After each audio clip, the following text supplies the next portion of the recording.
My experience had been pretty underwhelming in the context of preventive care.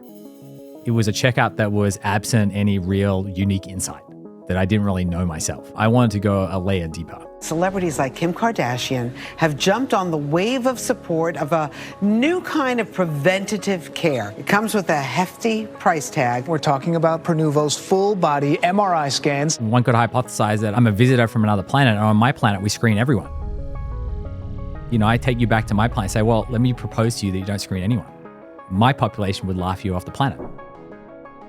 Why are there no major United States organizations that are recommending this? I don't think there's any evidence that consumers consider themselves harmed by these screenings. The burden should fall when you're testing healthy people to prove that it causes benefit rather to prove that it causes harm. Welcome to the Checkup podcast. Today, my guest is Andrew Lacey, CEO of Prenuvo, a company that's at the forefront of whole body MRI scanning, a technology that aims to catch potential health issues before they become serious problems. You may have recently seen the company's technology in headlines or on Kim Kardashian's Instagram, spurring excitement, intrigue, and even some controversy. You see, major medical organizations, including the American College of Radiology and the United States Preventive Service Task Force, do not recommend routine whole body scans for people without symptoms or specific risk factors. There are concerns about false positives, unnecessary follow-up procedures, the cost effectiveness, and most importantly, if the proposed benefits actually outweigh the risks. Despite that, advocates of this technology argue that those concerns are overblown and that the scans can provide peace of mind and potentially detect conditions early when they're most treatable. In today's conversation, we dive right into addressing those controversies head on, as well as the science of the scans and how Prenuvo is handling being at the forefront of this emerging field. As a reminder, if you hear this sound, that means there is a fact check that is linked down below to a separate unlisted video that you could click on during or after the presentation to just get a bit more info. You're a business person. Yeah. You were starting multiple businesses. I believe it was 4 at the time. And then you found a passion in treating, talking about, and fixing the healthcare space. How did you get there? Well, the starting point really was I was a serial entrepreneur for probably the first 20 years of my career. And I was a typical entrepreneur. I didn't sleep enough. I didn't eat enough. I didn't exercise enough. I had a lot of stress. Some of those things, by the way, are still true because I am still an entrepreneur. But I remember one day just waking up and looking in the mirror and saying, hey, we're doing this to make the world a better place. What guarantees do I have that I'm going to be around for this future that I'm trying to create? And in that moment, I had just taken my car to a new body shop. Okay. And my car was asymptomatic. So you were going for a preventive I was going checkup. for a preventive checkup of my car. And what I got back from this shop, maybe they all do it this way now, but I got a 30-page report of every component in my car, the engine, the transmission, the clutch, the brake pads, the wiper fluid, what was running low, where were the brake pads wearing, how was the way I was riding the clutch sort of like affecting, the wear and tear on that component, how I could drive my car better, what needed to replace now, what could be replaced in the future, what should I watch?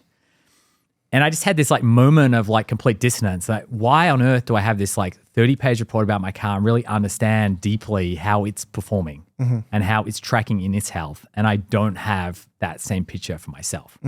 When I look in the mirror, my understanding of my health was sort of skin deep. Interesting. And that really started me on this journey. So, I had thought I had learned a thing or two about building businesses. And at this point, I was really trying to solve a problem that I have for myself as a person. And at that time, were you having a relationship with a primary care doctor doing checkups or not really? Not really. I mean, I had a primary care, like most people that have a primary care doctor. These days, it's not most people, sadly. I wish more people had a primary care doctor. But, my experience had been pretty underwhelming in the context of preventive care. So yes, if I had if I presented with a flu or some sort of acute problem, usually I could get some relief from visiting a physician. But my annual physical usually went along the following lines. Tell me about what you do. I'm stressed. I don't eat enough. I don't exercise. And the answer was generally after, some sort of cursory pushing or prodding on my abdomen well, maybe you should think about, working on your stress levels, eating better, and exercising more. And So I'm like, lifestyle modifications. which I'm not saying is the wrong answer, but it was also sort of, it was like it was a checkup that was absent any real unique insight that I didn't really know myself. I wanted to go a layer deeper. Okay. And that was the journey that I went on search for an answer for. And that took me, of all places, from Silicon Valley up to Vancouver, Canada. Wow. Okay. How did that search form? Were you Googling? Were you talking to friends? Talking to friends. Okay. And I had a friend of mine that had gone to TED, which is in Vancouver, and with her mother the year before, and they had heard about a doctor that was doing an early precursor to what is now the Prenuvo scan. And she had gone with her mother, and they had diagnosed a quite large aneurysm in her mother that in the week she got treated, her sister, so the auntie of my friend, had passed away from a burst aneurysm. So I just thought it was crazy that this could happen. Now, someone in the medical profession like yourself, probably that's not so unusual, but for a lot of consumers, a lot of us, we don't walk around thinking this could happen to me one day without warning. And that uncertainty is scary. Right. And so I got on a plane and went and got one of these scans. And back then, we used to sit down the radiologist immediately after the scan and go through the results. It was kind of scary. And I was scared doing it. What might we find? I went out for a nice meal the night before, had a nice glass of wine and said, I'm going to enjoy today because tomorrow my life's probably going to change. I'm going to get a full accounting of the abuse that I had sort of subjected my body to. I sat down with the radiologist and I learned, A, I wasn't dying of anything that I didn't know about. B, I had some really clear insights into how the way I was living my life was sort of impacting the physiology of my body. And most importantly and most profoundly, and the hardest thing to explain, was I got this tremendous feeling of peace of mind. And I came back to San Francisco, and that was the thing that stuck with me. It was sort of, I don't know if maybe some of your viewers have ever been skydiving or something. You sort of like feel like you're bouncing around with a bit of adrenaline for a couple of weeks afterwards. Or you see the world with a little bit more color. That's sort of how it felt. Like you got a new lease on life. I got a new lease on life. And I sort of like, I would get a headache, and rather than being concerned about what it might be, just realizing it was a headache or a stomach pain was because I ate something bad. And that voice that had been there, not always consciously, but always, I would say subconsciously, was quiet for a period of time. And I thought that was incredible.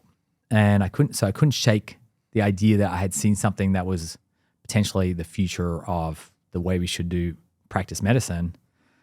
So 2 weeks later, I went back and didn't leave for 3 or 4 months, and sat down with that team and met a bunch of consumers and formed an opinion that this is something that the world deserves to have access to. Why do you think we didn't have access to it at that point? Or actually, I sort of still don't in many respects, right?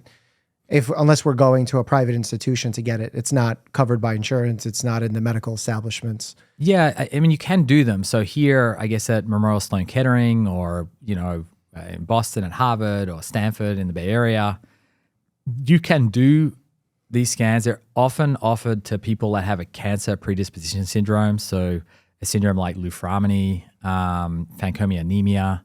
And multiple endocrine neoplasia syndrome. And they are covered by insurance, but they're billed at something like $50,000 to $100,000. They take 3 hours, and they often require general anesthetic just for you to tolerate the procedure of lying in the machine. So what was different here was, solving for a unique combination of hardware, image acquisition protocols to bring these scans down to under an hour so it could be offered in a sort of comfortable consumer context. And that's what this team had first done up there in Canada.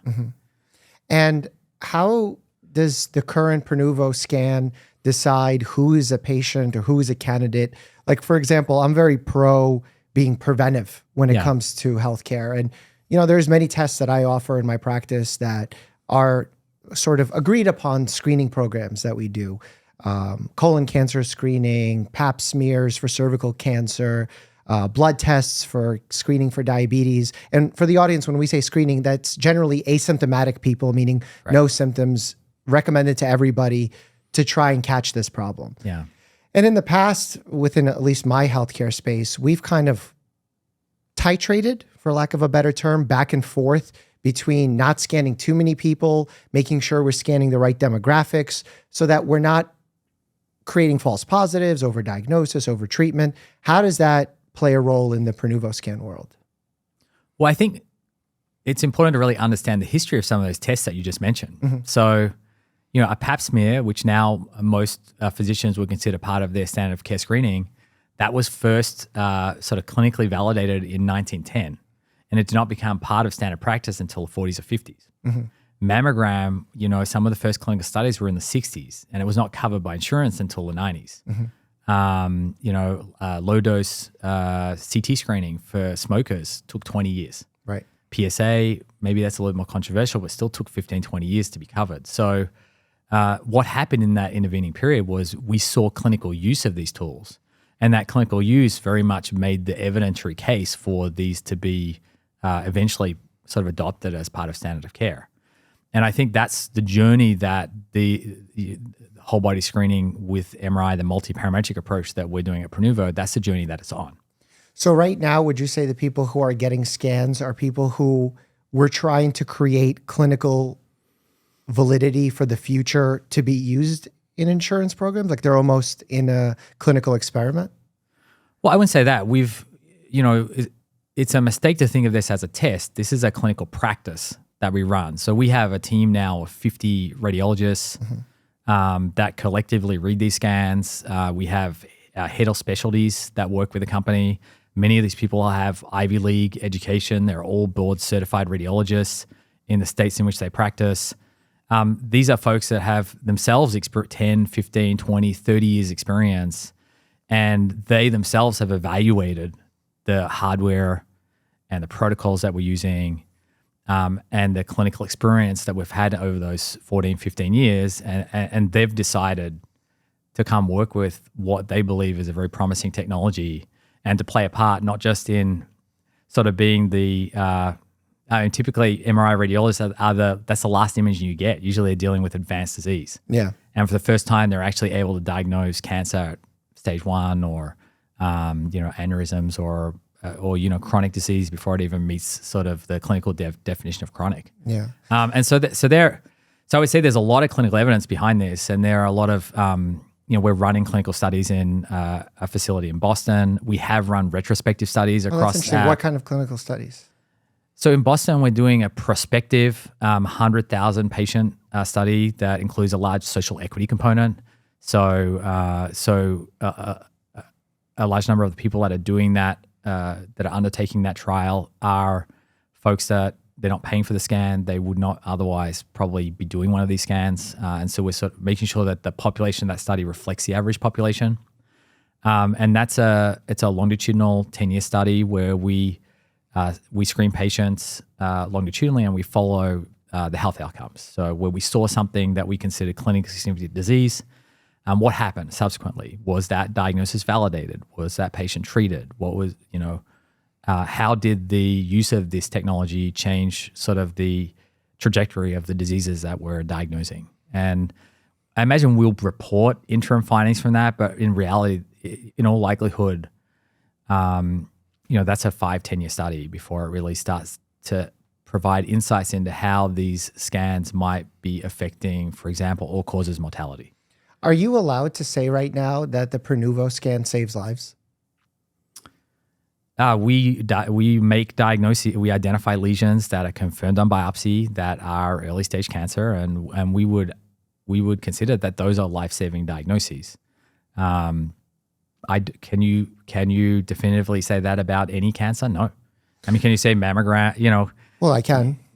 There's a decrease in mortality by the incorporation. Although in the past, when we overused mammograms, we've actually run into an issue of creating what we separate from a false positive to an overdiagnosis, which is a true diagnosis of a cancer, of a condition, but in a state where it wouldn't have caused the problem. Because cancer is not really, like we use it as a catch-all term, but there's so many different styles and variations of cancer where you could have a cancer that you could have and then it spontaneously resolves. A cancer that you could have the rest of your life and you die with, not of the cancer. Right. A cancer that is so fast in its progression that there's not much you can even do about it.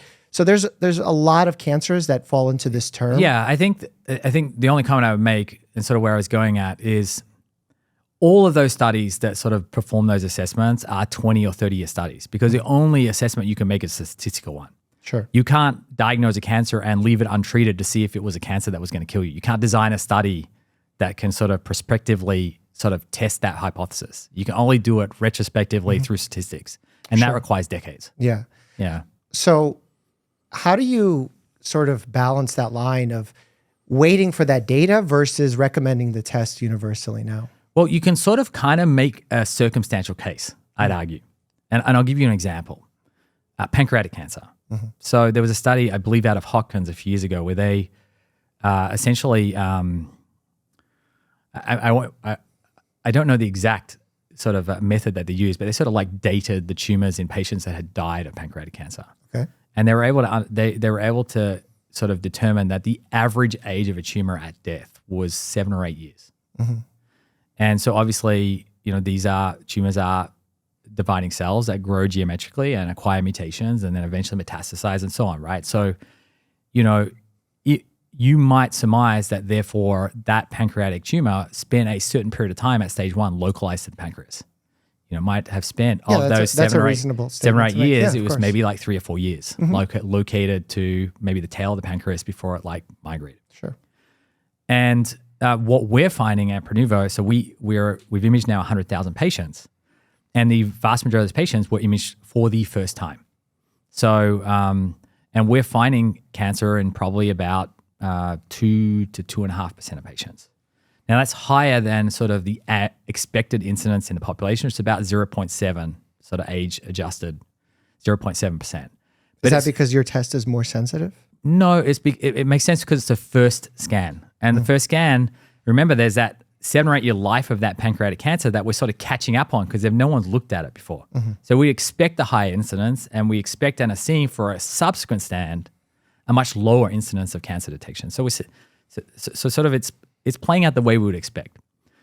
Where we've found pancreatic cancer, and in fact most cancers that we find, we're finding them early. We're finding them localized. We're finding them at a stage 1. In fact, we've found more stage 1 pancreatic cancer. We've found sort of metastatic pancreatic cancer. And so it makes sense that the detection window for early stage cancer is wider than it is for metastatic cancer because it spends more time in that stage. Yeah, and also they would already be sick with metastatic symptoms and be in the traditional medical system. Correct. Yeah. And that's what we're seeing. So when we find lung cancer, we're way more likely to see it at an early stage. Well, it's because they're asymptomatic. But we're not seeing... Because you're separating the symptomatic and asymptomatic population and catching early things when people are asymptomatic. I get it, but we're not seeing...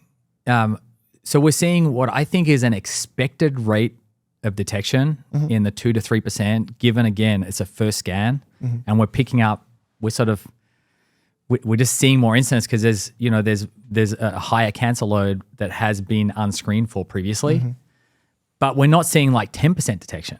We're seeing something that feels reasonable, and what we're finding is early stage.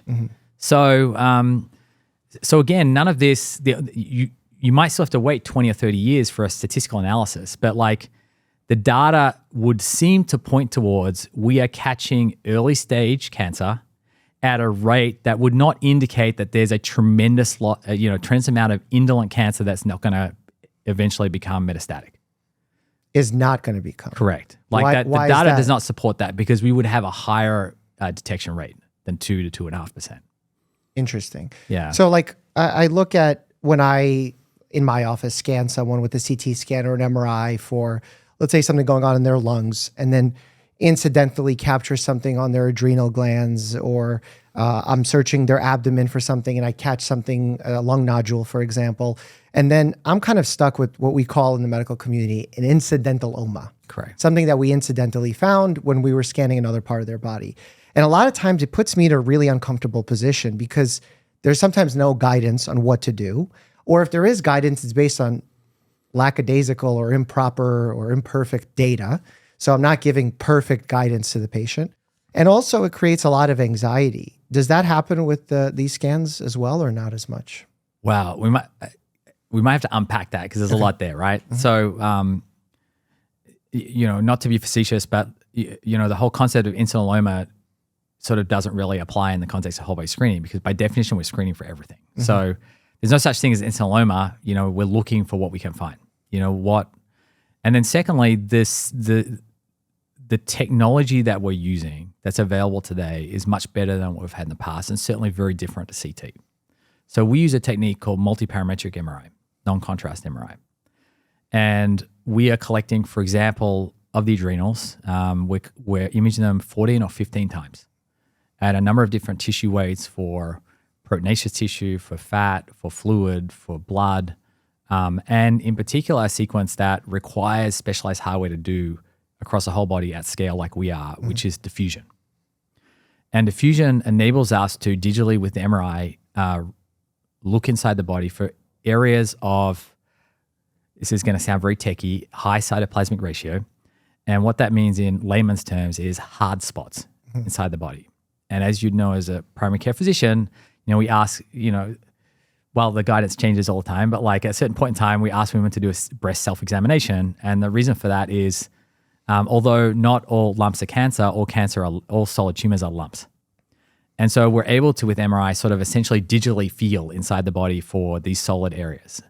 I also think we walked back the breast self-exam recommendations. Correct. Yeah, that's why I want to be clear because it changes. But and it actually interesting that we did walk it back because it did create a lot of unnecessary testing that happened down the line. Similar with testicular self-exams for young men. And we kind of moved towards saying, know what's normal, but not necessarily test yourself every time because it fueled some anxiety in people. For sure. And like I said, not every lump in a breast is cancer. For sure. But all solid tumors are more solid than the surrounding tissue. And that's what this scan is able to, this particular sequence is able to pick up really well. And that's pretty new. It's been around for a while. If you get a prostate MRI, it includes these sequences, but the prostate is a tiny little sort of walnut-sized object. Yep. And on most equipment, you can do this sequence on a prostate. The hard thing is doing it across the entire body under and out. And that sequence combined with all the other anatomical sequences where we're filtering for different tissue types enables us to be a lot more accurate for distinguishing between lesions that are concerning and lesions that are benign. And adrenal lesions are a really great example of this. Most of the overwhelming majority of the benign adrenal lesions are fat-containing lesions, and we see that because we have sequences for it. And so when we see a lesion, we are therefore able to risk stratify reasonably precisely whether this is something that's concerning or whether this is something that is not particularly concerning at all. And we have a 1 to 5 scale, with 4 and 5 being the increasingly concerning lesions that we're finding. And typically they're followed up. So I think the rate of follow-up today, or certainly with the Prenuvo protocols, is much lower than what doctors have perhaps seen historically. That's not to say there isn't follow-up that ends up sort of finding a benign lesion, but it's just much lower than people expect. Yeah, like I believe there was, I don't know if it was a meta-analysis or systematic review of 12 articles that looked at whole body MRI imaging, and they found 95% as a number that they used for sort of abnormalities on scans, broadly speaking. You described the scenario where you went in and you got this clear scan and it gave you peace of mind. When you had a headache, you weren't concerned. But now if you have a patient who did find something, even though you would label it as lower on a worry scale, that they have something in their bodies, now every headache is really scary. Wouldn't you say? Well, I think that it's sort of interesting, right? Why was I not worried about the findings that I got about my car, my asymptomatic car, but I might be worried about the findings about my own health? And I have a young child. And when my young child hurts himself, or herself, I should say, she'll tell everyone on the street what's going on. Okay. Every single person will know about her boo-boos and her Band-Aids and how things happen and all this sort of stuff. Something happens between youth and sort of middle age where now we don't want to talk about what's wrong, the average person. We'll sort of like ignore symptoms. We'll put things off. We'll tell ourselves we'll feel different tomorrow. We will carry a tremendous amount of health anxiety. We weren't born with that anxiety. And I would put it to you that anxiety was created by our reactive healthcare system. Because if everything is diagnosed late, if every cancer diagnosis is on average stage 3 and therefore a life-changing diagnosis, why on earth would anyone go and look for a cancer diagnosis? Why would I want to subject myself to that? I'd rather live in blissful ignorance another day. So, I often tell my team, how do you know that? How do we know we'll be successful as a company? And it's easy to measure that by how many people we scan, how many patients we have, and so on. I believe we're successful when we've changed the definition of disease, when it's not as triggering as it is today, because it doesn't need to be. Mm-hmm. Learning about your health does not need to be scary. It should be empowering. Okay. So you think it's kind of the flip side of the equation, that learning that if you have something in your brain and it might need follow-up in the future will actually reduce anxiety for people. I think you have to, the question you have to ask yourself is, this is a different approach to healthcare. Mm-hmm. This is an approach rooted in empowering people, providing knowledge, connecting people with providers that share a similar philosophy. Sure. Identifying specialists that we can bring people to get appropriate care, and sort of like build a different transformative approach to healthcare rooted in proactive preventative medicine. It exists inside, alongside this reactive healthcare system. I think it would be a mistake to say, well, the reactive healthcare system has, created this anxiety, or the reactive healthcare system likes to follow everything with an infinite number of tests. And because of those characteristics, we shouldn't do this transformative preventative health approach. No. The reality is we should continue to invest and understand how these things can potentially be part of a transformed system and work to transform the system. Yeah. What about from like a standpoint of false positives? Are you ever concerned about things popping up and it not ending up being a problem, and down the line testing and the costs and anxieties that come with that? Well, no, for the same reason. The anxiety around false positives is a product of the reactive healthcare system, not a proactive approach to healthcare. I live in Los Angeles, and everyone in Los Angeles is talking about fires. Mm-hmm. Now I live on top of a mountain surrounded by brush. If I brought a specialist to my house and I said, tell me what's going on here, they're going to say, well, I'm seeing some pretty concerning things. You got a bunch of brush around you, mm-hmm. You don't have a good escape route. You're on a cul-de-sac. This is a big problem. Right. But my house may never burn down. Sure. So was it a bad thing that they told me what was going on? My risk, that information changed my risk profile. I don't know. And is that a false positive? That's a great question. I think a false positive is them yelling fire when there's no fire. Yeah. And not warning you about risks. Because the reason why I'm a little a lot of people like to beat on our healthcare system, and I'm one of them. I am one of the loudest outspoken critics of how we do things, especially when it comes to lack of transparency, lack of investment in primary care. But for example, there's a big, it's called Healthy People 2030. It's a federal initiative to try and get more people to go for their preventive health screenings, everything that is proven in a very high level, the high value things. Currently, I believe the last numbers that we have from this campaign is the number has dropped to 5% of Americans over the age of 35 actually go for their preventive screenings that we have available. Yeah. That the ACA has made that people do not cost share with their insurance. So they cannot charge co-pays, they cannot charge money. It should be free to people who are insured. And yet 95% of people aren't going, but they're made available. So can we say it's the healthcare system that's caused that anxiety for people, or the fact that people aren't going for those things because of their anxiety? No, I think it's a valid distinction. I can't answer that question. I do think there's a lot of misunderstanding about false positives. Like what? Well, as it relates to cancer, the only definitive test for cancer is going to be biopsy. Right. So when we see a lesion, we risk stratify it. We don't tell patients that they have cancer. We tell them that they have something concerning, and we'll tell them the level of concern we have, and we'll tell them the urgency with which we think we need to follow something up.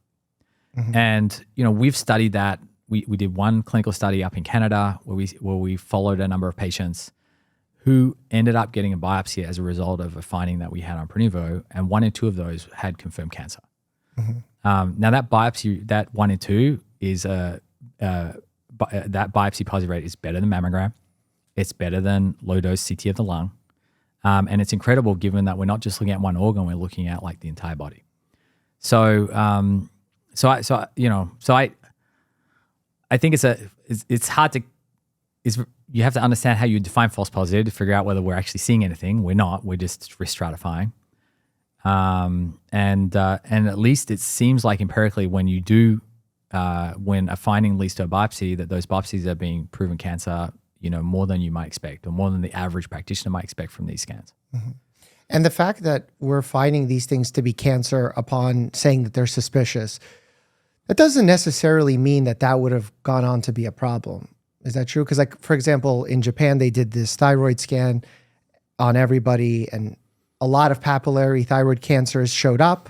The number of papillary thyroid cancer in the country went up a lot, but the survival didn't change because it would have been a cancer that people would have not needed to treat, and they would have lived the same length of life. So, like, just finding out that it is in fact a cancer doesn't really tell the whole picture, and kind of leaves me in a complicated place on guidance on what to give patients. Does that make sense? No, I understand. And some practitioners will say, hey, we want to wait for that 30-year, all causes mortality study to be concluded so we can really sort of have a very informed opinion about whether I'm going to recommend this for our patients. And there are other practitioners that say, hey, there's a circumstantial case here. You guys are finding cancer and disease early.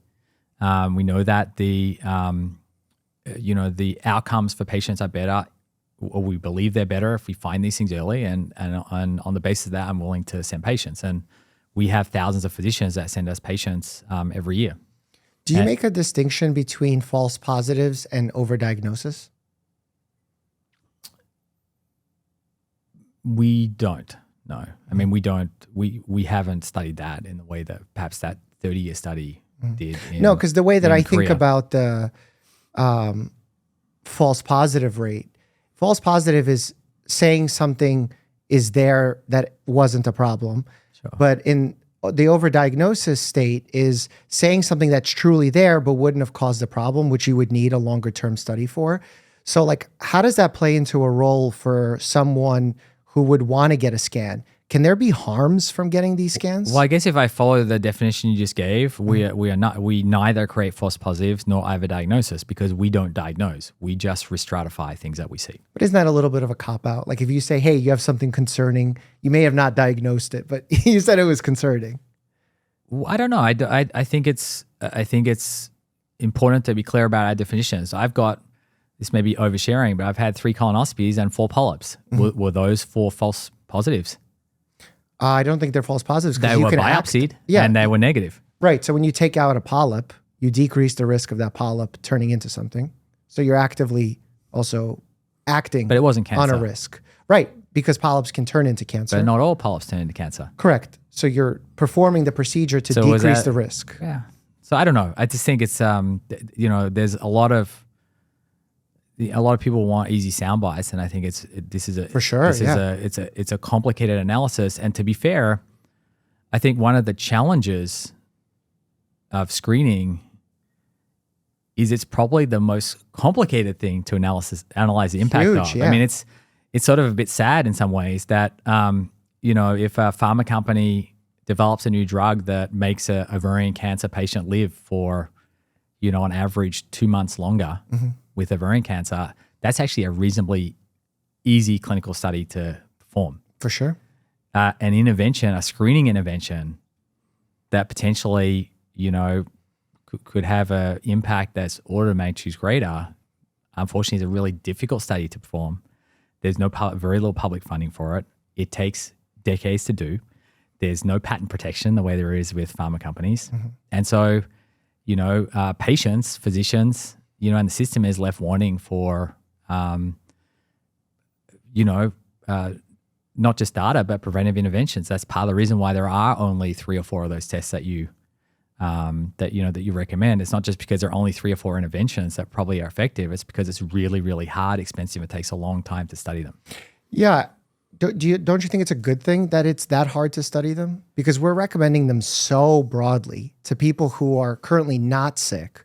So if we can cause those people harm, that's the most dangerous implication of it all. because you're taking like, for example, someone who has cancer, they have a serious problem.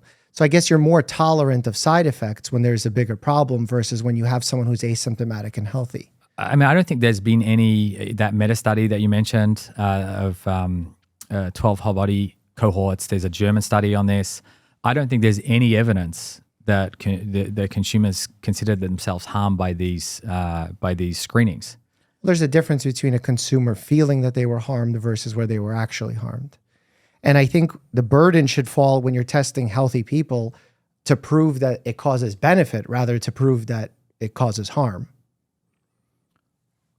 No, I mean, I would argue that we live in a world, we live at a moment in time right now where patients are dissatisfied with the healthcare system. For sure. We survey patients, for example, that come to us, their level of health anxiety, 30.8% are already anxious about the state of their health, and the health system is not providing with answers. Mm-hmm. 1 in every 4 patients come to us have indeterminate symptoms that they've had for a period of time and have not been resolved by the healthcare system. Mm-hmm. We survey patients 12 months after the scan. Less than 1% consider that we made them feel unnecessarily anxious about their health and regretted the scan. So we are actually in the business of curing health anxiety that our system has created. We're not in the business of creating it. Isn't that pre-selecting a population that wants what you have, and then you're asking them if they're happy with the thing that you're giving them what they want? Because like I have patients that come to see me that, for example, ask for opioid medications. I'm not comparing the two, but just in terms of the consumerization of healthcare. Patients come in asking for antibiotics for viral symptoms, maybe a more benign example. And I say, well, I don't think this is beneficial for you. I don't think you need this. I think this will cause harm. But if I give it to them, they'll all say they felt better. Sure. I think there's an assumption, and maybe this is an assumption I even had at the outset, but it's turned out to be like not true, which is the patients that are coming in for these procedures are worried well. And, you know, again, we spend a lot of time surveying and understanding our patients because we want to understand, you know, how we can do a better job at what we do. Of course, yeah. And our patients largely fall into 3 categories that are about the same size. The first are people that want to take a proactive approach to their health. Now, that includes all those people that are vocal about longevity. Pretty much all of them get scans. But there are a lot of other quite normal people that for them, preventive health and proactive medicine is just an important part of how they want to practice their life. The same way that they might want to eat organic food or do exercise. And not all the other non-medical interventions they do have, you know, 30-year all causes mortality studies behind their effectiveness. Just like organic food. There is no evidence that organic food does anything different than regular food. The second category are people that have had cancer and or have a strong family history of cancer and disease. And many of those, in many healthcare systems, they're given an all clear, they're given a pat on the back, and no one ever looks at them ever again. And they carry a lot of anxiety about suffering the same fate as a close relative or having a cancer reappear. And for them, not being screened is creating them a tremendous amount of anxiety. You know, it's negatively affecting the quality of their life, which is the thing that we should be measuring. And they come to us to get peace of mind. And the third category is one I mentioned, which is folks that, you know, are actually very concerned and afraid about something that they are feeling today, typically an indeterminate symptom, because the healthcare system is pretty good at resolving acute problems. And they're not getting resolution, and their mind turns to something oftentimes like the worst case. And more often than not, we are able to provide them with tremendous peace of mind that symptom that they're feeling is IBD, not colon cancer, you know, or that symptom, that headache they're feeling is not a brain tumor. It's a headache. And I think isn't that how we should be measuring? I mean, you said, you know, do no harm, but you know, by not providing these patients with this information, we actually are harming them. Well, I think that's a little bit of a false dichotomy, because it's not you either provide the service or you don't do anything. I think when someone has health anxiety in my office, which is pretty much all the time, symptom or not, they are worried about their health, especially these days where there's so many things flagging for them. And in general, people's mental health is not at a great place in the United States. At the very least, I can speak to that, especially within my patient population. My solution isn't, let me get to the resolution imaging wise, or nothing. It's, I could do that, or I could also approach it from a mental health standpoint in order to treat someone's anxiety. Treating someone's anxiety with imaging isn't the only way to treat it. Isn't that fair to say? No, but I would say, look, you're no doubt an exceptional physician too, and not all physicians are Dr. Mike. Well, okay. I appreciate that. And so, you know, I'm afraid not necessarily all of them are getting that same level of care. And there's plenty of studies, for example, showing, you know, the fact that on average women have health symptoms that are ignored by physicians. They generally live in a worse state of health. They're not served as well. Yeah. And that's, I mean, there are plenty of studies showing that. Yep. And do I think you, Dr. Mike, you know, providing a worse level of medical care to your female patients? No. But when we talk about the system, no, you know, of course, we have to talk about it more broadly. That system is not, you know, is letting people down. Yeah, and for sure. I'm just talking about how do we address it? They come to us to help them get resolution. And many times, not always, we're able to provide that resolution a lot faster and get them to, you know, a state of knowledge about what's going on so they can then focus on treatment and improving their outcomes.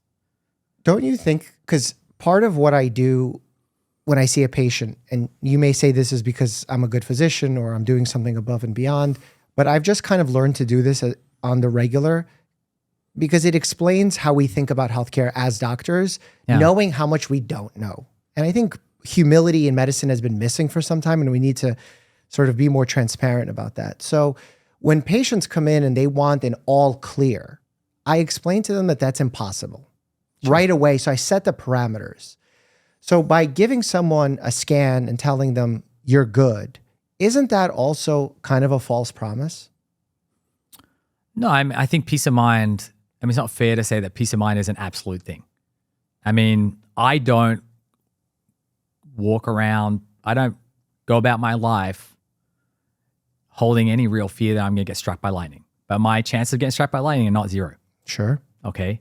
So I don't, you know, people that do these exams, they understand that they're given all clear.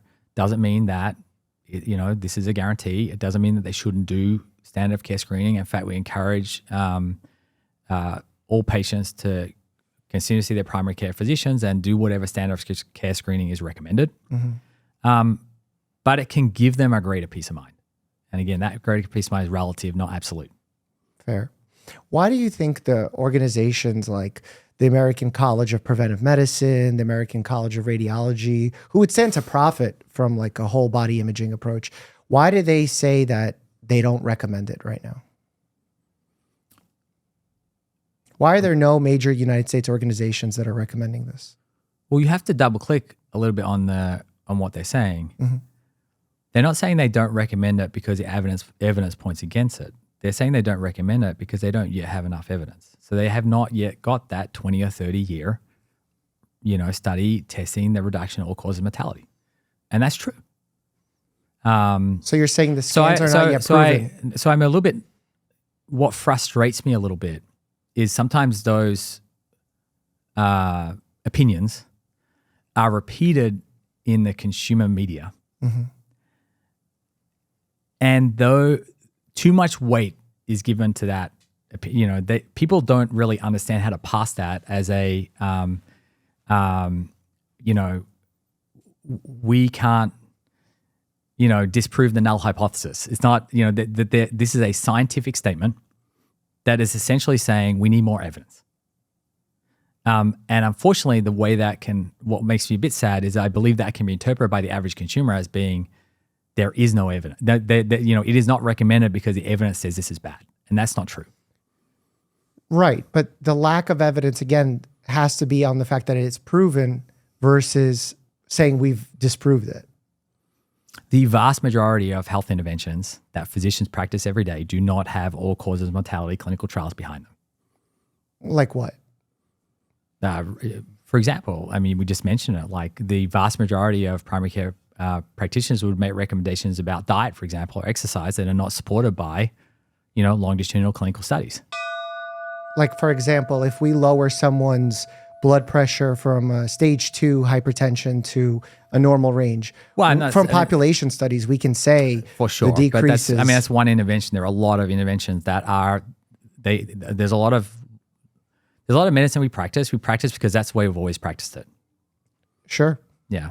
That's fair to say. And I feel like we also have something called medical inertia, which is the shitty part of healthcare. Right. I mean, where we carry over things that have been disproven, and it takes a while to filter them out. And another way to put that, though, is it's a status quo bias. Yeah, that's medical inertia. That's a good way to describe it. And you could one could hypothesize that I'm a visitor from another planet, and on my planet we screen everyone. Mm-hmm. And you come, I take you back to my planet and say, well, let me propose to you that you don't screen anyone. And my population would laugh you off the planet. Mm-hmm. So where you come from, that status quo is really important, and that status quo does not have clinical evidence behind it at all. What we do know is that we're diagnosing cancer and disease late. Mm-hmm. In our $5 trillion healthcare system, about $4.9 trillion is spent on managing chronic disease, the signs of which we can see 10 or 20 years before. And perhaps if we were diagnosing it a lot earlier, before it met that clinical definition, we could change outcomes more easily for patients. So I think that status, unfortunately, to prove my intervention is, our intervention is the promising one, or your one, which is do nothing, is the right one. Either way, you or I are going to need a 30-year clinical study. Yeah. So then the question becomes, for someone like myself who's in my 40s, what do I do in the meantime? What do I do while I wait for that 30-year study? And the establishment would have you say, well, you should just stick with the status quo. And I guess my challenge would be, there's no evidence behind the status quo either. Mm-hmm. So I don't think it's fair to say that it's either do this or do nothing. Yeah. I think we should be thinking about prevention and screening, where we find the biggest benefit from research, and be really careful about not overdoing it. Because even when I order blood tests, I can overdo it and make it sound like to the patient that I'm checking everything. But knowing that tests have sensitivities and specificities where I might catch things that might end up fueling more anxiety, fueling more testing that is unnecessary, I don't do those tests. And we have campaigns that have elucidated this. They're called the Choosing Wisely campaign. When I was a resident, it was like big on not ordering certain blood tests over a certain number of years because they don't change. And if they do, it doesn't help. And like even the Choosing Wisely campaign in Canada talked about whole body MRIs kind of in the same way. So I'm trying to figure out a way that we can strike the right balance, because I don't think the balance needs to be between never screen, because I think that's short-sighted, and screen everybody, because it feels like then we're going to create a problem. And in medicine, it's a unique space, and I'm really passionate about it in the sense that perfect is the enemy of good in healthcare. When you try and get something perfect, things become bad. Yeah. So like you try and get good, which is not perfect, but it oftentimes is better.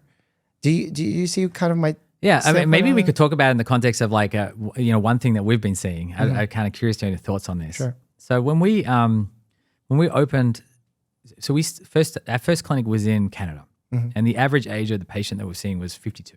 Mm-hmm. And when we opened our second clinic in Silicon Valley, we started all of a sudden seeing people in their 20s and 30s. Mm-hmm.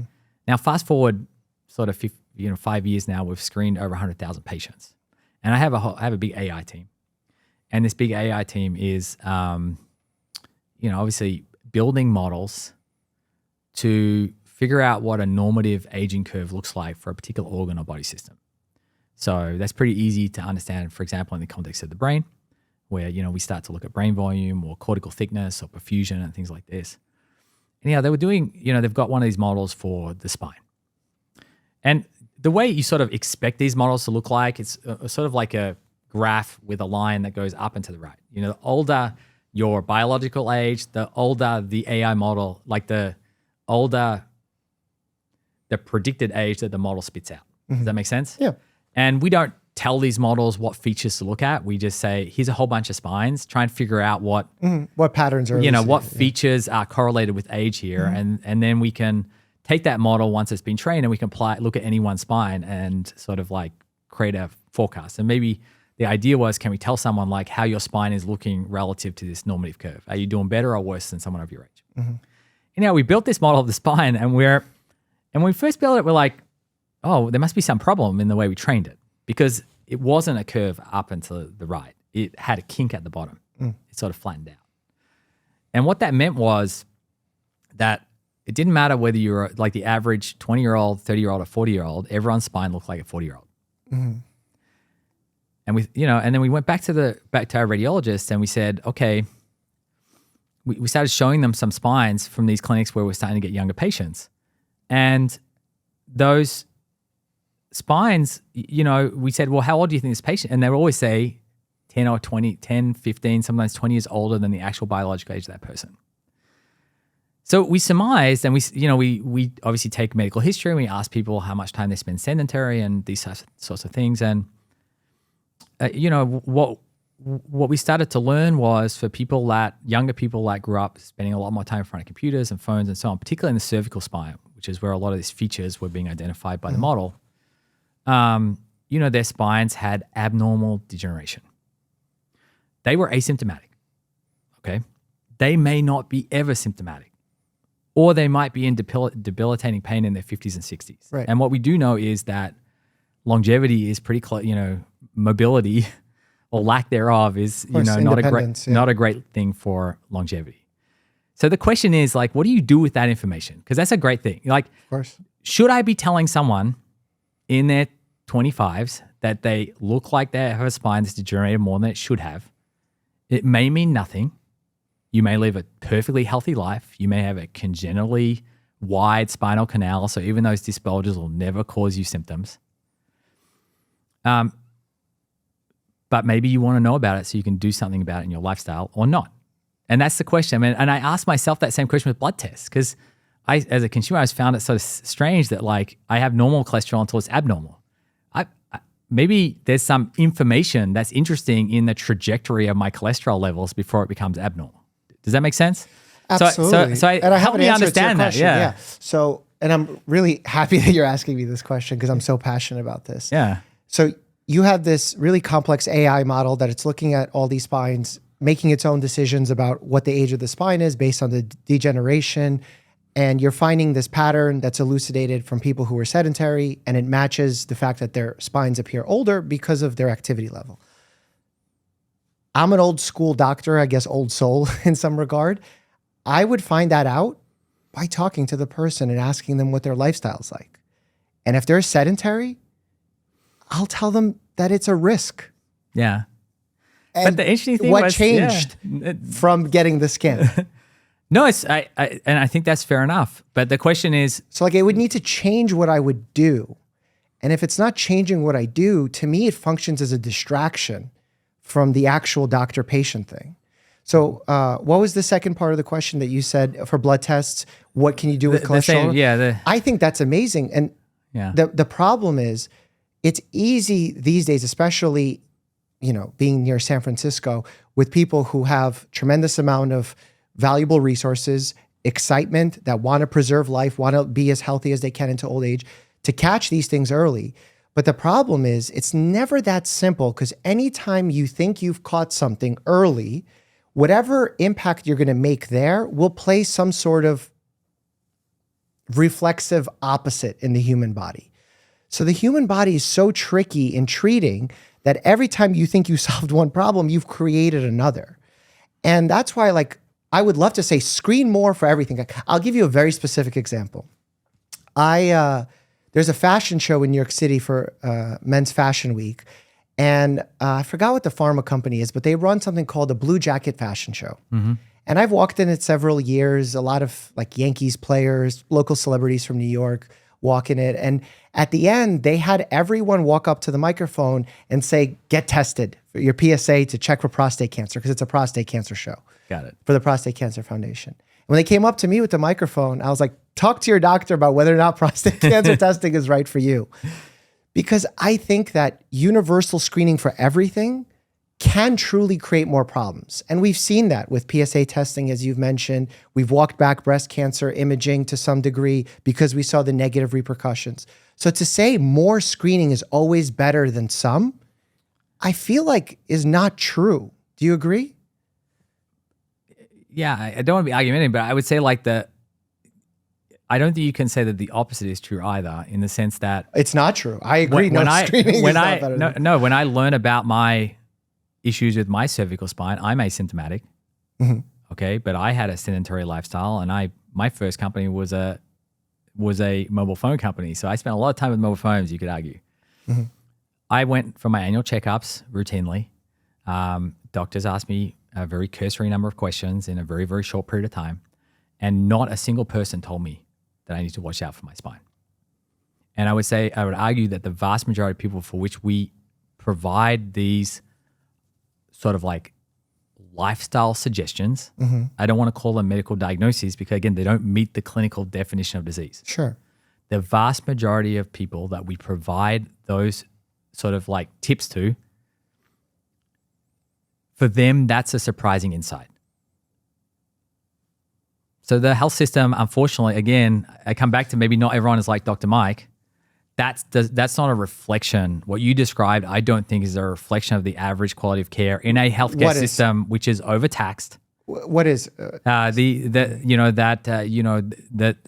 you are able in a standard 5-minute consult to elucidate the impact of lifestyle on someone's potential underlying health. So I don't think it needs to be like a dense discussion. I think as simple as, what do you do for a living? I do this.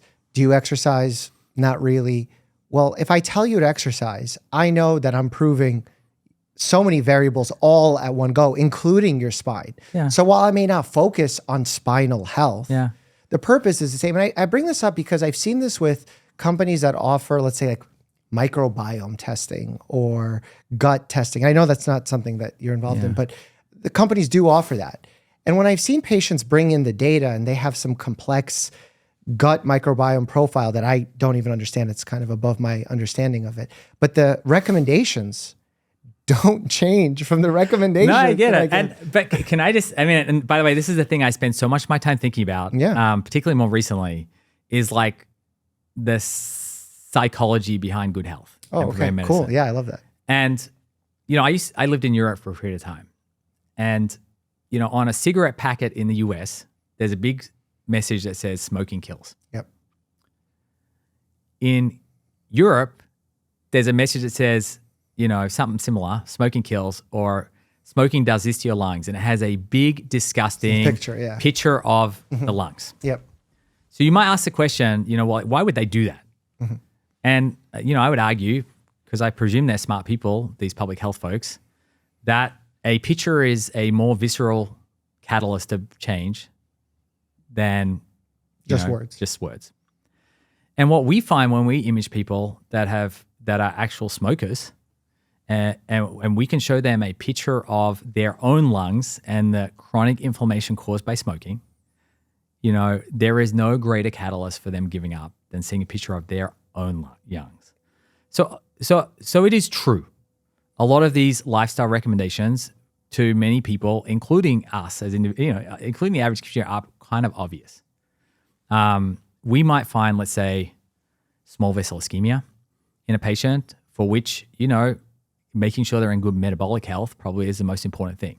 Now, you might argue, well, that's kind of obvious. Like I would provide that recommendation every day anyhow, right? But patients aren't necessarily listening. And those psychological barriers are real. And they stand between us and having a healthier generation of Americans. And I wouldn't discount the catalytic power of showing someone what's going on inside their body. The same way when I got my car checked and they gave me a 30-page report, it was powerful to be able to see the sump that was leaking oil and knowing that there's a real thing going on there and there's something I can do about it. Yeah. The car thing is a tricky analogy for me because cars don't heal themselves. Cars don't have problems that are there that then resolve. Like if your tire is is worn. It's worn. It's Well, not I going to think it's a great analogy because if my car completely breaks down on the side of the road, I can go buy a new one. If my body breaks down, I only got one. Right. So if I scan people who are asymptomatic spines with MRI and find that they have some arthritic changes and they have no symptoms, am I going to recommend that they get surgery? Am I going to recommend any intervention? I found a finding. I don't think you should. I mean, I think in America, there's no other country in the world that does more spine surgery than America. So I think that's absolutely the wrong outcome. Yeah. So that's the question, like more data. But you know what our most common recommendation when we see that? Core strength. Now you might, again, it's a fair argument to say you should be working on your core So strength are you anyhow. saying this is a motivational tool? Why? I mean, I think the role of primary care when you're armed with this type of information becomes much more sort of practitioner coach than it does practitioner diagnostician. And I think that's where, and I think there's tremendous value unlock in that world.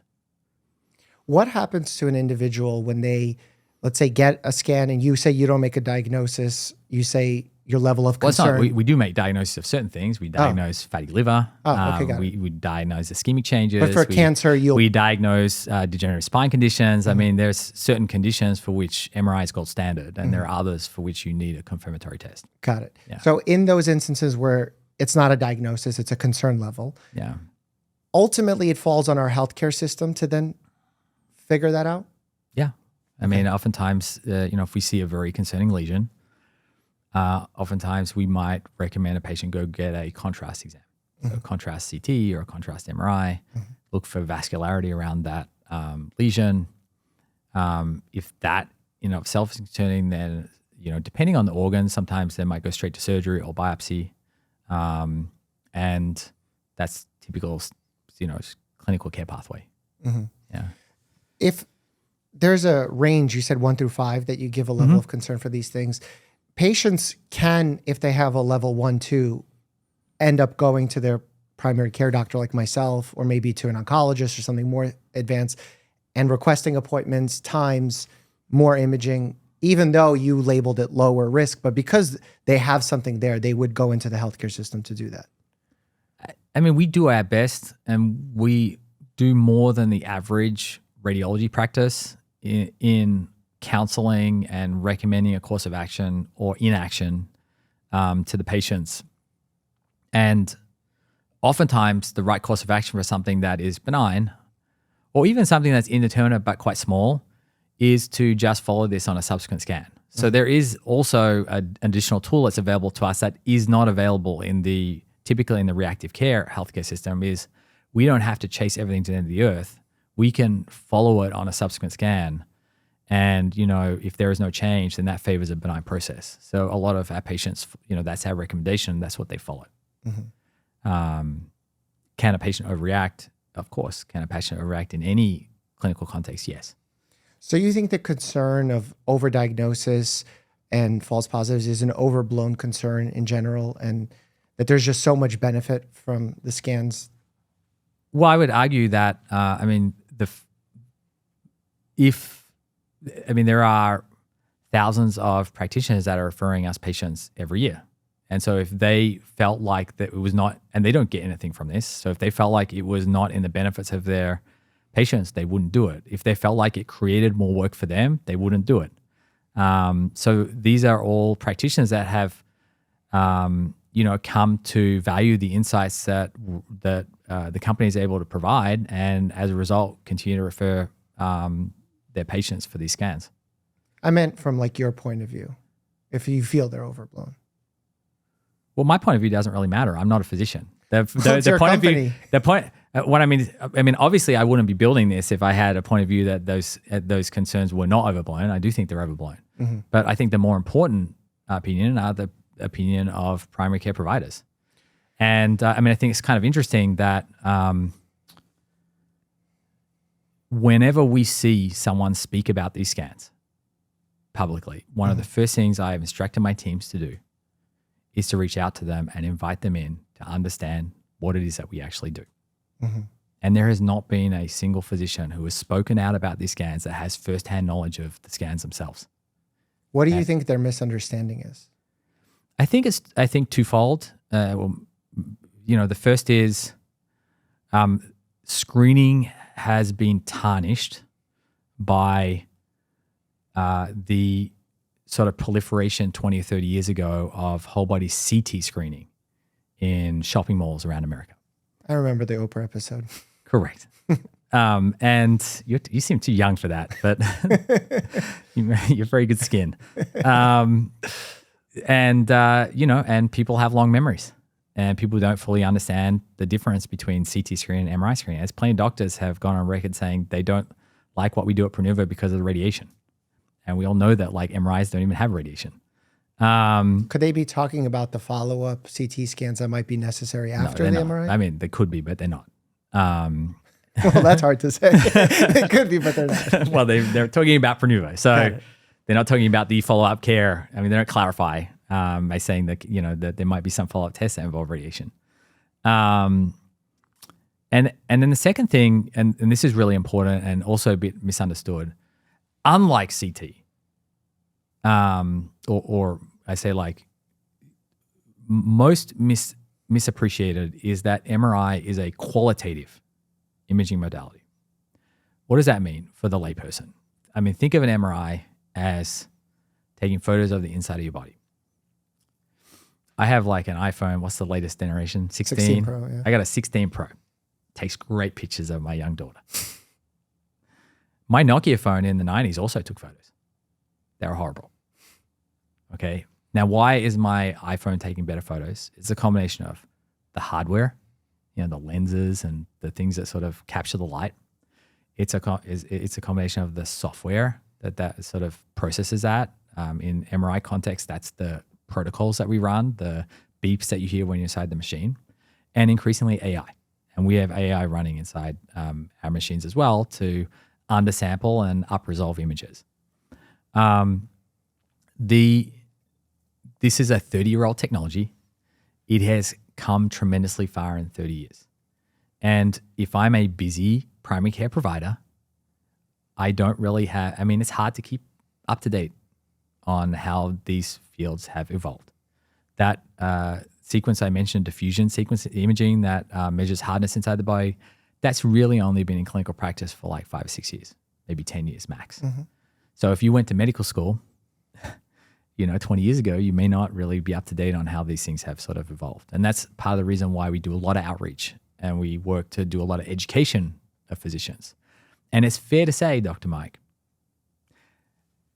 that probably 80% of physicians that we reach out to are initially skeptical. But the ones that come in and understand it firsthand, more than 80% of them refer us patients thereafter. So there's a real information asymmetry.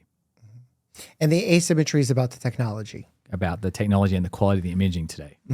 Because to me, the criticism that we're talking about from some of these groups, Choosing Wisely, ACR, is less about the technology and more so about the human body and the disease process and what we do with the information. Well, but just to double click on the technology, for example, you mentioned that meta study of 12. Part of the problem was every single one of those whole body studies used different hardware and different protocols. Sure. There was, a lot of the insights that we've gleaned from whole body imaging come from the UK Biobank study, where they actually did a whole body exam on some subset of those participants. And they were using what's called a Dixon technique. Now, to give you a sense, our exam is 45 minutes long. Mm-hmm. The Dixon component of our exam, 1.5 minutes. Mm-hmm. So, if I thought I could do a high quality, diagnostic quality whole body MRI exam in 1.5 minutes, that'd be great. But you can't. Okay. But that's what a lot of the insights on whole body screening have been built on top of. So the hardware and the protocols, the radiological interpretation, really, and the AI increasingly really matter. So you think they're saying that that the technology is not good enough yet to make these scans worthwhile? Because I don't feel like I've seen that from my colleagues. Because you mentioned you have thousands of doctors that refer patients to you. But on the flip side, there are thousands of doctors, consensus groups who would say not to send patients to you. Well, they would say that they're still waiting for that longitudinal evidence. in order to form an opinion. The same way the USPT, what is it? How do you, United States Preventive Service Task I always Force. get tongue-tied on that one. Yeah. You know, I mean, they're the same reason why it takes 30, 40 years for something to land on that list, and then sometimes come off the list, and sometimes come back on, and sometimes under political pressure go on the list. So, you know, it's a messy process, but in all cases, it takes a long time.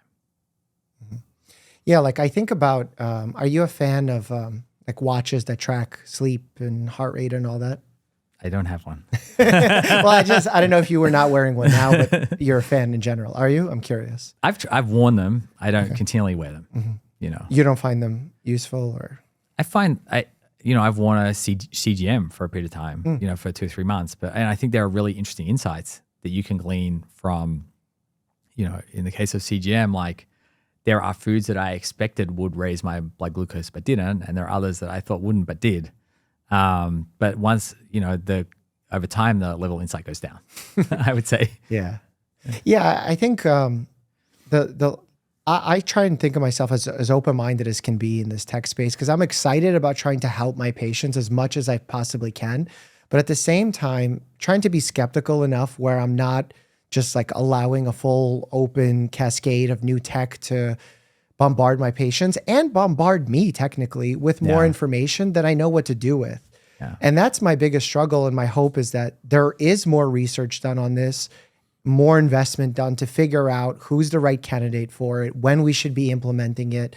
Like, you know, using the smokers example that you gave earlier as a motivational tool, that could be a great case study use for smoking as a screening tool. Like maybe that's a better screening approach than low dose CT. Yeah. So like that would be really interesting to me, because then that would sort of make it targeted and a little bit more actionable, where I would feel comfortable that I'm not sending my patient for a test that could yield them harms, anxiety, further downstream testing, because it is not unreasonable. And I know a lot of people use this as like clickbait and write articles on it. I'm genuinely not that person. I hate that stuff. Yeah. I seen patients that have some suspicious nodule, end up getting some procedure, getting their lung collapsed, end up with a chest tube placed, chest tube gets infected, they're in the ICU, and I'm just like, holy shit. Yeah.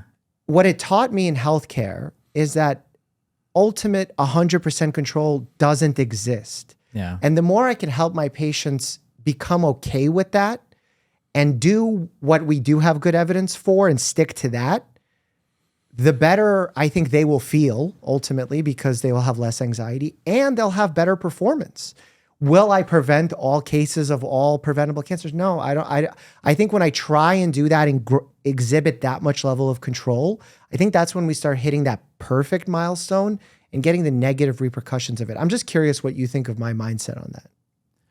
Well, I think I also am challenged, but I'm sort of challenged by this myself, because we are sometimes sort of grouped under the category of like longevity interventions or medicine. And I struggle personally being the CEO of a longevity company. Okay. Because when I see the sort of people that speak about longevity, I don't see myself in those people. Who are you thinking of when you say that? I don't want to name names, but you probably know who I'm talking about. Interestingly enough, not too long ago, Brian Johnson was sitting in this seat. So, and he actually posted something recently about whole body MRI, I think with actually one of your competitors. So yeah, we won't name them, but I just think longevity in some ways, in my opinion, he's actually doing a lot of good educating folks in to some extent, but I think more broadly, it sort of needs a rebranding, because, you know, I generally try and live my life sort of 80-20. I don't have 10 hours a day to focus on being healthy. I'm running a company, I have a young child, and a whole lot of stuff. So like, what are the... And what does it mean to be 100%? Right, exactly. Or yeah, like do these, spend an hour in an ice bath and, whatever. I think all this stuff is within reason, right? Right. But I think that when people think about the longevity movement, I don't know if I'm saying that right because I'm Australian. Is it longevity or longevity? Longevity, yeah. Longevity. Mm-hmm. That's what they think of. That's they're thinking about all this crazy stuff. They're thinking about Peter Thiel, like injecting the blood of young people to live longer and stuff like this. And I just think that does a disservice to what I believe we need, which is, try and identify, continue to research and identify a series of interventions that get us a lot further along than where we are today. And you and I might argue about what those interventions are or what might be the evidence to sort of like arrive at where we feel comfortable sort of like recommending one thing over the other. But I don't think it's 100 things. But I do think it's more than 3 things, which is what we have today. And we've got to figure out what those other things are, because I think if, solving that is a required step in transforming, this reactive healthcare system into something more proactive. Yeah.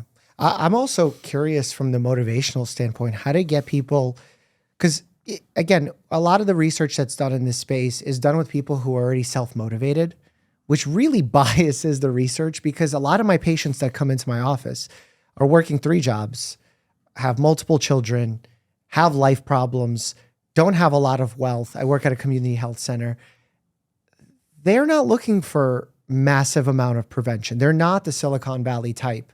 So how do I get those people to come in for the free? This isn't even a financial thing. This thing is free. It's paid by the government, but they don't come in for it. So like, how do we start even there? Because if you think about 95% of age 35 or older do not come, it's not 3, but the limited amount of preventive care that we do have evidence-based medicine calls for, they don't come in for it. Yeah. That's to me, like, if I'm trying to pick up the most weight possible, I'm focusing on that boulder.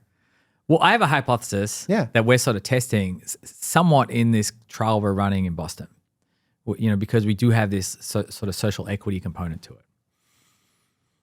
it. There was a study in the UK a while back where they looked at sort of the average clinical pathway, what it took to arrive at a cancer diagnosis. And I don't like it that we keep talking about cancer, because I think what we look at is a lot broader than that. But like, it's sort of interesting in this UK study. I think it was something like it took on average 6 months from presenting with symptoms at the GP to a diagnosis. And it took also something like 12 visits to GPs and specialists. To make the diagnosis. Now, national healthcare system makes it hard. No. There are more similarities than there are differences between healthcare around the world. Okay, that's a political. That's just politics. It's the same in the US. Now, if someone presents with, again, like indeterminate abdominal pain, maybe nothing, could be cancer. Who is going to arrive at a diagnosis faster? The upper class worker who can take unlimited sick pay and time off to like chase things out fast, or or someone who's working 3 jobs, has 2 kids, no childcare, and struggles to is constantly canceling their doctor's appointments because their kid is sick. Who's going to arrive at diagnosis faster? The person who's more motivated, more time. So this, one of my hypotheses is that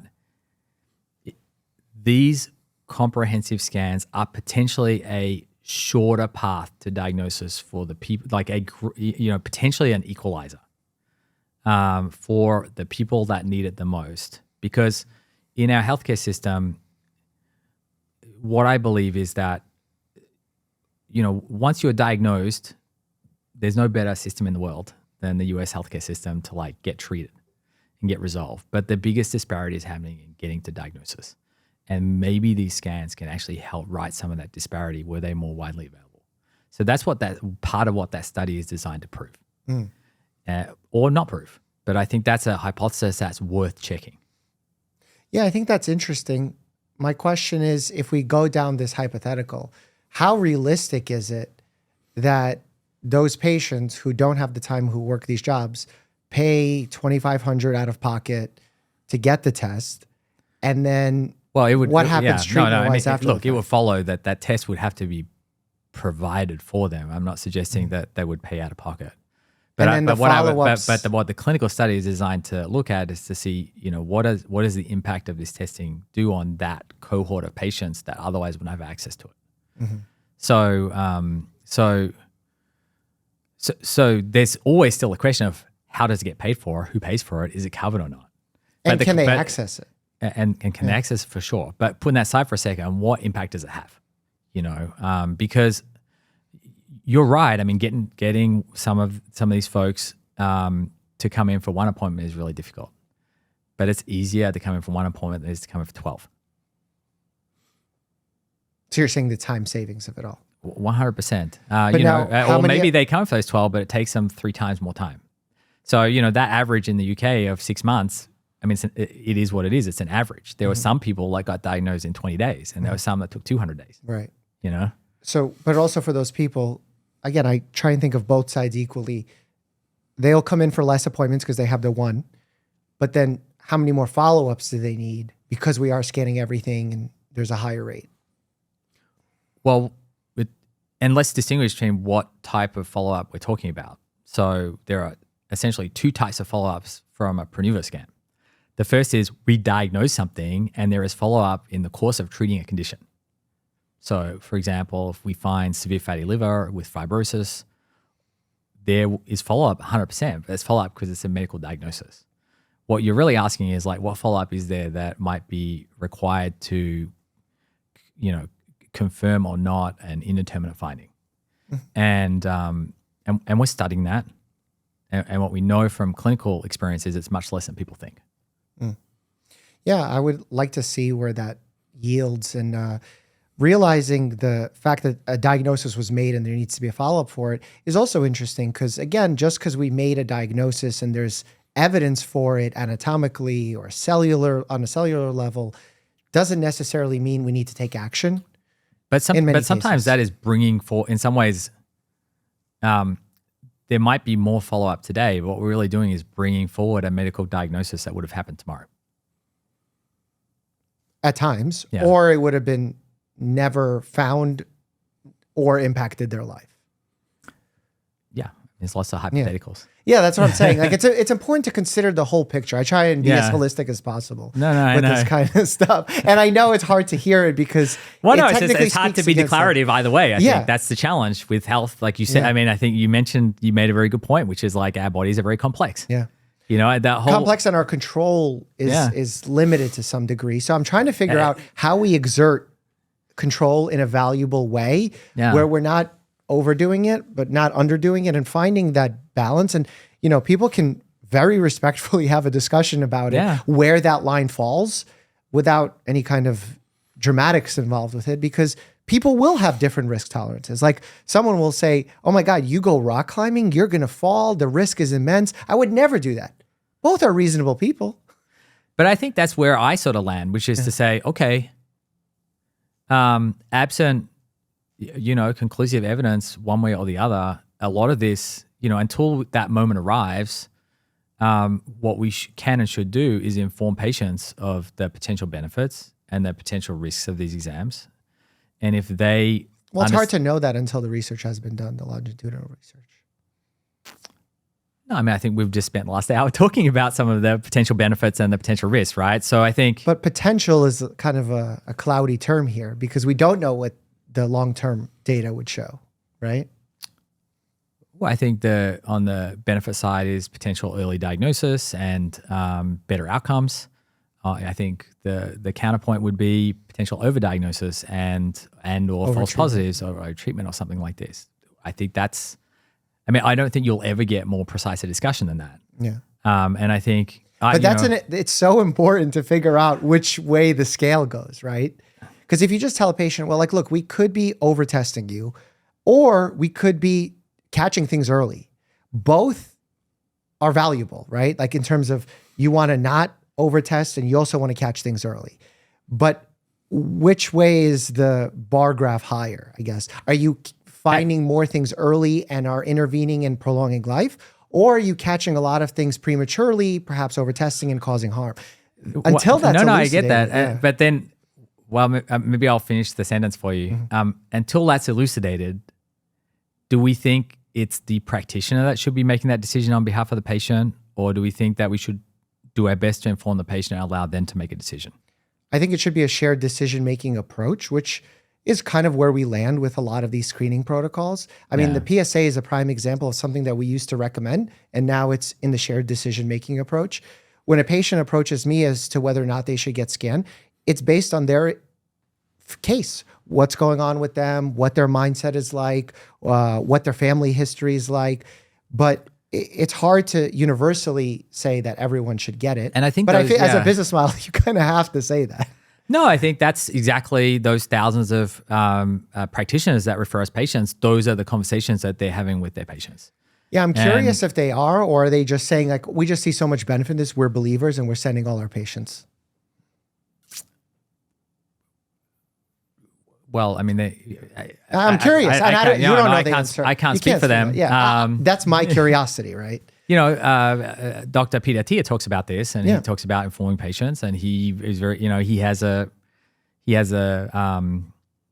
monologue about the benefits and the types of patients that could benefit from or not benefit from whole body screening. And so I think I also think he has a partial ownership of an MRI group for this. Oh, I'm not aware of that. Yeah. So like, again, very Not us, to be complex. clear. Yeah, exactly.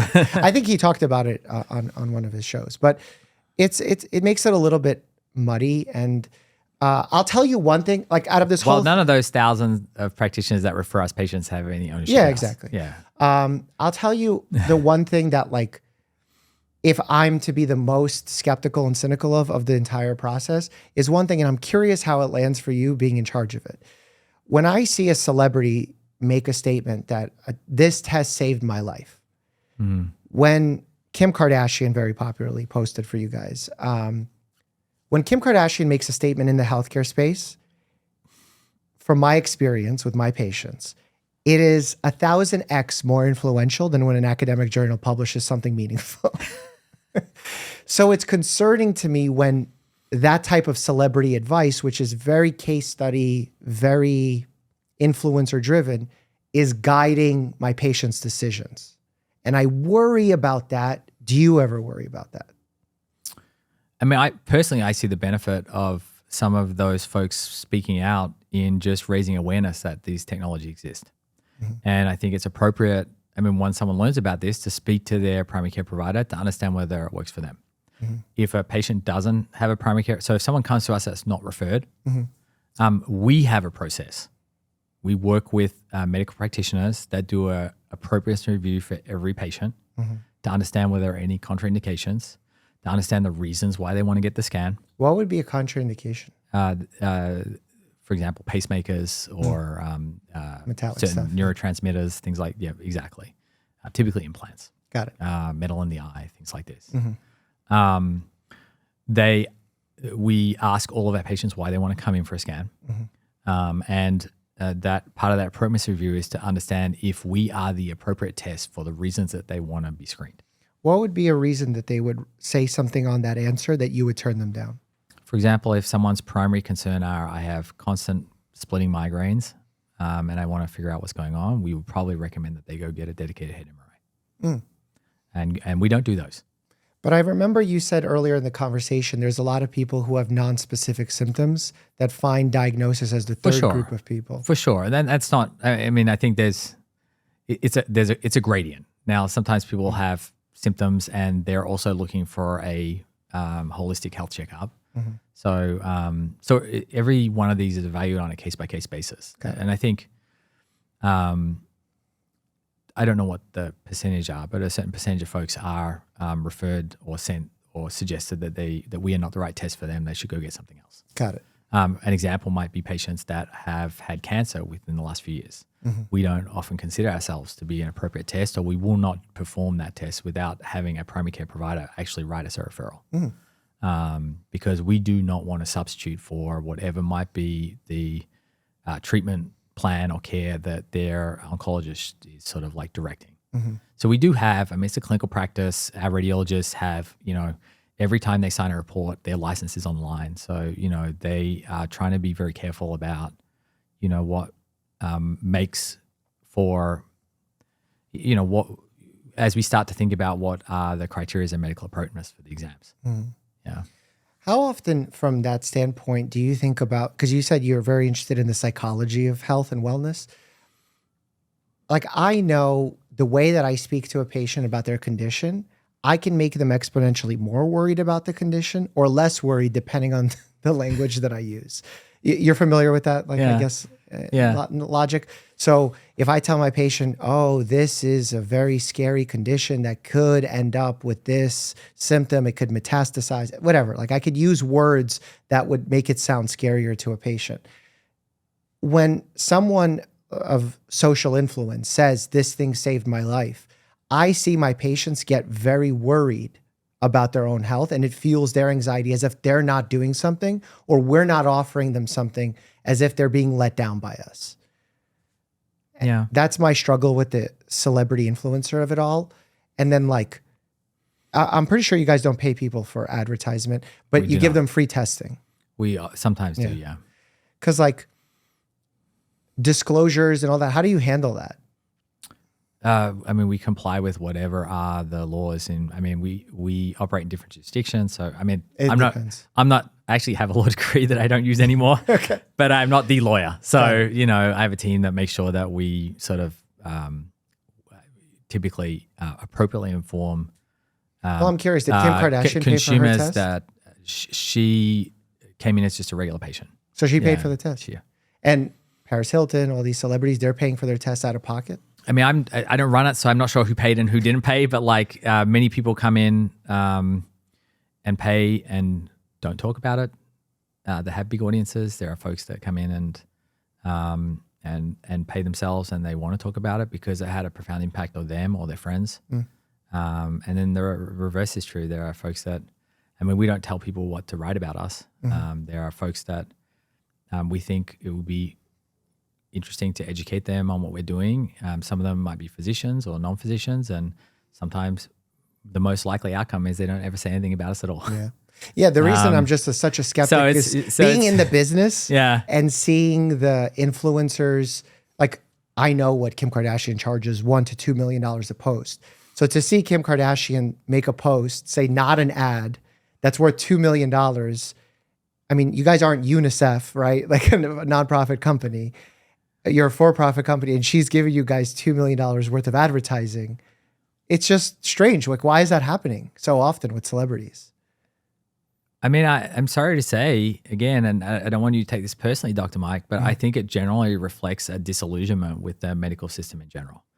And that people feel like they are, you know, the system is not working for them. So you think a person like Kim Kardashian doesn't have a system that works for her? No, I think she understands the context of the American health system, and she has a tremendous audience. And if she feels like sharing the news of this, you know, this exam with her audience can potentially change outcomes for those people, why not do it? Interesting. Well, because I would love to see it be done to get 95% of people who aren't going for their preventive maybe I wish I don't unfortunately have her in my phone, but I'd be happy to connect you with some of these folks. I mean, I think that's 100%. The first, you know, I do a lot of podcasts, and you know, it's a rare podcast that I don't say, do your colonoscopies, do your mammograms, do whatever is a standard of care testing. It's really important. I'm curious, as my last question to you, for you were living this quote unquote less than healthy lifestyle because you were founding companies, serial entrepreneur, and then you had that test done in Canada. What lifestyle changes did you make after getting the test done? A couple. I would say the most profound one for me was, the worst findings I had were with my spine.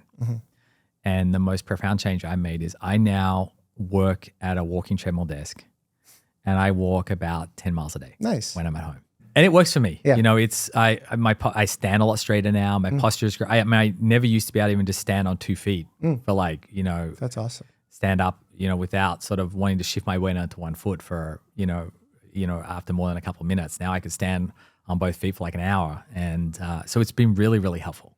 It's a small thing. Yeah. You know, and for me, it's an intervention that I can do without changing your world, my work, and you still know? Be busy. Yeah. I do have to tell people when I'm on a call that I'm walking on a treadmill because I have this like sway.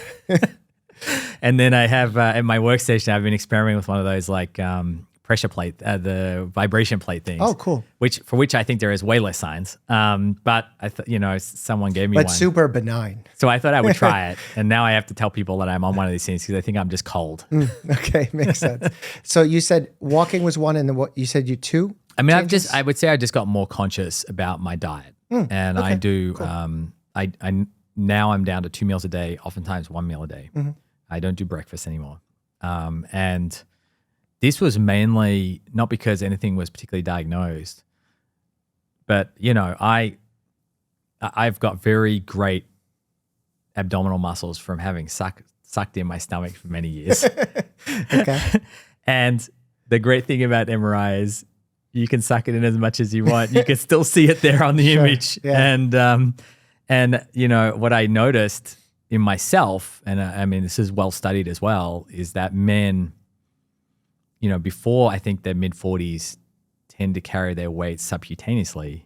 And then once you hit mid-40s, 50s, you start to bring it, somehow comes inside and it's visceral. And I see that on my scans.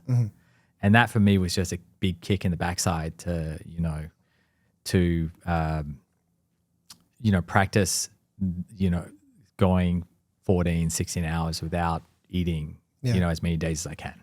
Yeah. And that's a great strategy for some people, especially if some people wake up without a huge appetite in the mornings. I think it's really reasonable because people argue with these different camps. Oh, I am intermittent fasting. I'm keto. I'm this. I'm like, look, whatever gets you to consume less and you could stick to it and you're not over consuming some harmful ultra processed foods, great. But I grew up with, breakfast being the most important meal of the day, and I think that's probably one of the biggest lies that have been told to us forever. Yeah. I look back at the history of medical mistakes and realize we have to have a lot more humility of saying what we don't know. Yeah. Because when we come with utmost certainty, I feel like that's where we run into problems. That's why I'm always so skeptical and trying to see both sides to try and do my best to not repeat the mistakes of the past. Yeah, no, I think it's great the work you're doing. And I'm just excited. Hopefully from the conversation, you can tell, I mean, we take it really seriously. We're a clinical practice. We're trying to, we're also a startup business that's 5 years old, and we reinvest as a business everything that we make from these scans in furthering the technology and in doing research. Yeah. And I'm really proud of that as a company, and as is our clinical team. And while we work to establish, that sort of the evidence, the all causes mortality study, I mean, we just can't sit on our backside and do nothing for the next 30 years. So we're running, we're looking very carefully at the objections that people are making around anxiety or around downstream testing or around sensitivity and specificity and things like this. And we're designing clinical studies to see if we can address each of these objections and sort of build, in the meantime, something of a more solid circumstantial case. Yeah. Does that make sense? Yeah. And bring a little bit more data to a discussion that is a bit absent of data, or has historically been absent of data on both sides. For sure. Yeah. I also see, and maybe you can't answer this because you can't speak for other companies. I know there's other, obviously, people doing similar work, and obviously everyone has their own technology, different software, et cetera. Yeah. Do the major organizations ever reach out and say, we'd like to participate in that research, be a part of the research? You say it's hard to patent screenings. Is that something that you guys have patented? Is that possible for the NIH, for example, to come in and say, we'd love to use your technology? Are you open to that? I mean, a lot of people watch this channel. I mean, right? We had the vice president on 3 days before the election. So. Love to talk about it. I would love to find a way to accelerate the evidence gathering. The real challenge is, think about like mammogram. That was, adopted after clinical studies covering something like 2 to 3 million people, I think. I mean, there was a lot of evidence gathering that took place. And internationally. Yeah. And so we perform a scan that costs, $2,500. So if we wanted to do a standard clinical trial with 2 million people, I should say, at $2,500, that would consume the entire budget of the NIH. I mean, well, the cost hopefully goes down when you're at 2 million people. Not as much as you would think, no? Because the biggest cost here is radiology. Well, maybe with AI in the future. Yeah, I think that's one of the areas we reinvest in is looking for ways in which AI can speed up the scan, can help help radiologists be more productive, and deliver insights to clinicians that, are difficult for radiologists to do because maybe they're small, subtle changes over time. So yeah, it's a big part of it. But yeah, there's a lot of, it require a lot to run a study of 2 million people. Sure. And I'm not sure that I would hope the new NIH, if it's still around, it will be sort of funding that sort of study. But absent that, we do what we can in clinical studies that we run. And we are collecting evidence in the ordinary course of building out a clinical practice and running studies and then hopefully bringing those results to people like yourself so that, every year that decision that you're making to recommend or not recommend these scans can become a little bit more informed. Mm-hmm. Do you, because, we talked about the American College of Radiology. Are you facing that same criticism, potentially doubt from other nations' healthcare systems? I know the British Medical Journal has written a little bit about overdiagnosis, but what about abroad? Or are you primarily United States? I can't really speak very smartly about this. I understand that there are some countries like Japan or Korea where image-based screening is a lot more prevalent and common. I know that there are countries in the Middle East that are looking to do population level studies around this. So there's a willingness to really lean in, I guess. I think most of the developed countries are sort of the Western developed countries are a bit consumed by just how overworked and, just all of the other more pressing problems that are presented by this reactive healthcare system to have sort of the mental bandwidth to even think about doing things differently. Got it. Yeah. Okay. Well, look, I appreciate your openness, transparency, and excitement for having this conversation. I get really nerdy about all the science of it. So thank you for your time. And thank you for the work that you're doing and trying to create more research in this space where we desperately, desperately need it. Thank you, Dr. Mike. Appreciate it. Cheers. All right, let's leave you with my final thoughts after this conversation. First of all, a big thank you to Andrew for coming on to discuss the topic and allowing me to state my concerns openly and have a civilized discussion. I have to say, I'm certainly intrigued by the technology and am in love with the concept of catching diseases earlier so that we can have more success with treatment. However, I am still not sold that this is what the Prenuvo scan has proven to deliver. In the day and age where we find ourselves, folks want more out of healthcare than we can yet deliver. I'm not surprised that thousands of doctors are referring to Prenuvo, given the pressures that I know doctors face to be up to date with the most groundbreaking tech and the rise of consumerization in this world. Patients, especially wealthy ones, often come with a list of demands, and that consumer pressure can impact the doctor's decisions, especially when the harms of that decision aren't well established and the benefits sound potentially revolutionary. Unfortunately, if we're being brutally honest, the term revolutionary in this regard really just means unproven. And when it comes to unproven interventions in healthcare, I am wary.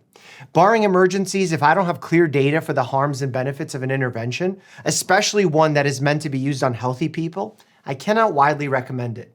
Offering a test that can catch so many diseases early while our Stone Age healthcare system falters behind sounds like a great deal until you have to wrestle with the complexities of how the human body works and understand how simple statements like "we caught cancers early" can be highly influential and deceptive, even if not done intentionally. On a positive note, I am confident that we will create new prevention and screening guidelines in the near future. There will be new technologies paving the way here. Perhaps Prenuvo can be a part of that, especially with AI improvements that can help narrow which patients would actually benefit from a scan. But at this time, for me, these whole body scan programs are more of a mix of health curiosity and clinical experimentation as opposed to proven medical interventions. In fact, I think the TV show Scrubs said it best. I am considering offering full body scans here at Sacred Heart. What do you think? I think showing perfectly healthy people every harmless imperfection in their body just to scare them into taking invasive and often pointless tests is an unholy sin. Does sound a little sketchy ethically, doesn't it? Thanks, Perry. How about new tech that can actually save your life? Check it out, click here, and as always, stay happy and healthy.